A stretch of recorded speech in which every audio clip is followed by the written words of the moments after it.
Hello everyone! Today I'll be reviewing the 2021 film The Suicide Squad. The Suicide Squad is directed by James Gunn, written by James Gunn and stars Margot Robbie, Idris Elba, John Cena, Daniela Melchior, Peter Capaldi, Joel Kinnaman, Michael Rooker, Viola Davis and Sylvester Stallone. This is a The Suicide Squad movie review and there will be spoilers. If you like our movie reviews, please like this The Suicide Squad film review as that helps us out with the YouTube's algorithm, and consider subscribing. Once subscribed, click the bell notification box and you are all set. Please also consider becoming one of our patrons on Patreon. Link in the description. When 2016's Suicide Squad came out, critics were almost unanimously unkind, even though audiences embraced the film with decent box office dollars. We can be glad that film, which was a mess, made some money, because it paved the way for director James Gunn's hugely entertaining, if at times uneven, new picture, The Suicide Squad. With a large group of actors in the new film, Gunn gives many of his characters sufficient screen time so that important character development doesn't get lost in the shuffle. Viola Davis returns from the 2016 film as Amanda Waller, who is the leader of Task Force X. The movie's action begins with Waller getting together a group to go to a South American island known as Corto Maltese. Among this group is Harley Quinn, Rick Flag, Captain Boomerang, Blackguard, Savant, and the hilariously awkward Weasel. This Suicide Squad seems to live up to that title, as they get wiped out save for Harley Quinn and Rick Flag. Enter the more likely to survive crew. This group includes Bloodsport, who is engaging in a cursing match with his young daughter when we meet him. In order to keep his daughter safe, he is enlisted to participate in the Suicide Squad, and for his daughter's well-being, he reluctantly agrees. Also in the aforementioned crew is Peacemaker and several other intriguing characters that include King Shark, who has no friends and eats almost anything and anybody, and Ratcatcher 2, who keeps a cute rat on his shoulder. This film is a lot of fun throughout. When Harley Quinn is taken prisoner, she winds up outsmarting her captors and kicking ass in a great action sequence where she shoots off the captors and proves her character's strength and determination. Her team isn't far behind her, and after she saves herself, she asks them if they want her to go back inside the building she was held in to be rescued again. Robbie is incredibly fun in his role and has a blast on screen.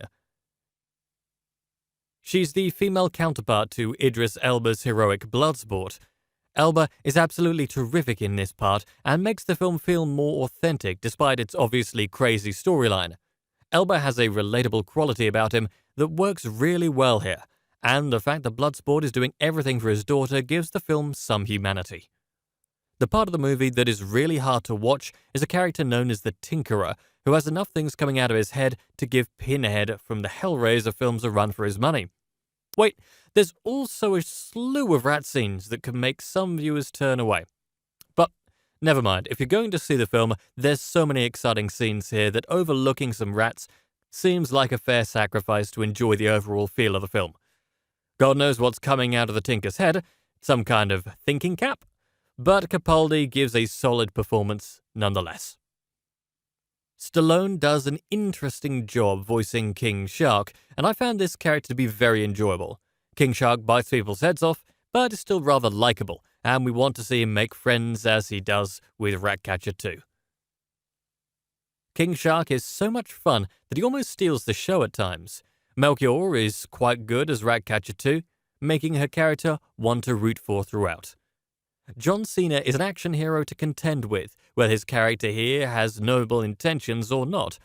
A scene where Cena and company go to a club to await some action is particularly funny, with Cena adding his signature charm to his performance.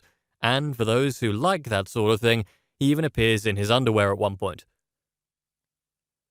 The ending of the film includes a giant cotton candy-colored starfish with a big eye and little starfishes that wrap themselves around people's faces. The best scene in the whole movie comes when Harley Quinn attacks the big starfish. Only Quinn and Robbie could put such a big smile on our faces as she goes after her target. These scenes toward the end are well done effects-wise and are very entertaining. Stick around through the credits for some further plot development as well. One character from the beginning of the film makes a surprise reappearance. The Suicide Squad is director James Gunn in very good form. This film is an improvement over the 2016 film in that it's more concise and more fun all around. Gunn's character development is so much more detailed, and thus we enjoy the film a lot more as a result. Is it perfect? No. Some scenes don't really work as well as they should, including a key character who sees his mother everywhere he looks. That bit felt a little flat to me. But never mind. The Suicide Squad is a roller coaster ride with all the requisite action to make it well worth seeing. And that brings us to the conclusion of this The Suicide Squad movie review. I'd love to hear your thoughts on it below in the comment section. If you liked what you heard during my review, please like the video and subscribe to the channel. Thank you for viewing, and you can watch one of these reviews next.